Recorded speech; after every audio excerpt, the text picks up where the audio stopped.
We're ready to go Moto2 racing here in Misano. It's lights out. Good start from the second row by Tony Arbolino there on the number 14 bike. He might have the inside line here to even potentially power into the podium place, he does. But it's Lopez that seizes up the inside of Celestino Vietti into the first corner. It's getting really, really tight. They're bunching up now, aren't they?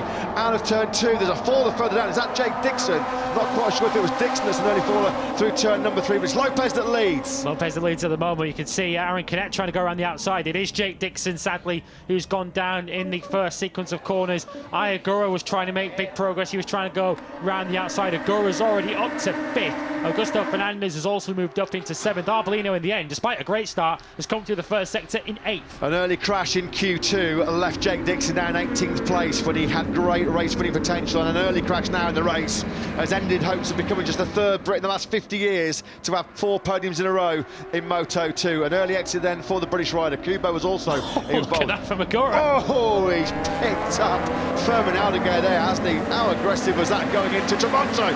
Well, Aldeguer's caught in a bit of a sandwich there as they come out of Tremonto and start accelerating towards turn number 11. Kubo, he's had an awful weekend, hasn't he? Multiple crashes for him this weekend. The latest one now at turn 4. Zonta van den Gorberg also down, so 3 riders out already on the first lap. Boscoscuro is certainly making their presence felt, aren't they, on the opening lap of this Grand Prix. Lopez out in front, and Aldeguer did hold 3rd, and of course has dropped back now with the melee down at Tremonto. It's Lopez Smarenas at the front of the field, then Vietti, who's managed to settle back into 3rd. Canet took advantage of the mayhem to hold 4th. Agura is 5th, which is where he was at the end of the first sector, even as he did swap elbows on the way into Tremonto. And Augusto Fernandez, he's just in behind Aldeguer in 7th. This is no longer a surprise sight, is it? Alonso Lopez leading a Moto2 Grand Prix. This is now the 4th race in a row. Aldeguer has taken the shortcut, so he's got to be careful here, pick his way back into the pack and make sure there's no advantage gained. The stewards will be having a close look at that. Lopez then attacking hard as Canet now on the inside of Vietti into the rear corner. He made that move stick, no question, just out of our picture on the left-hand side.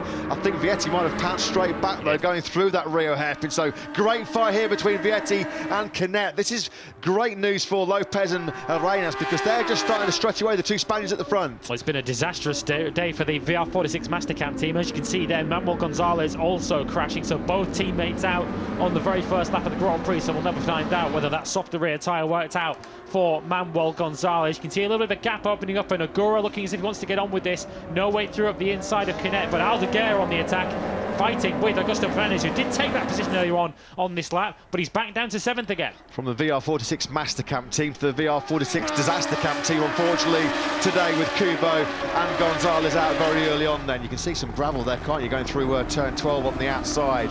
It's Alonso Lopez then that leads this Misano Grand Prix by just over 0.3 of a second through the 3rd split on this lap number 2. His closest challenger is Alberto Arenas in P2. That's where the Spaniard started. That was a great move. Fernandez on the 37 bike getting through on Aldeguer into turn number 15. That's brave when you think that Fernandez had a monumental crash there in FP3 yesterday.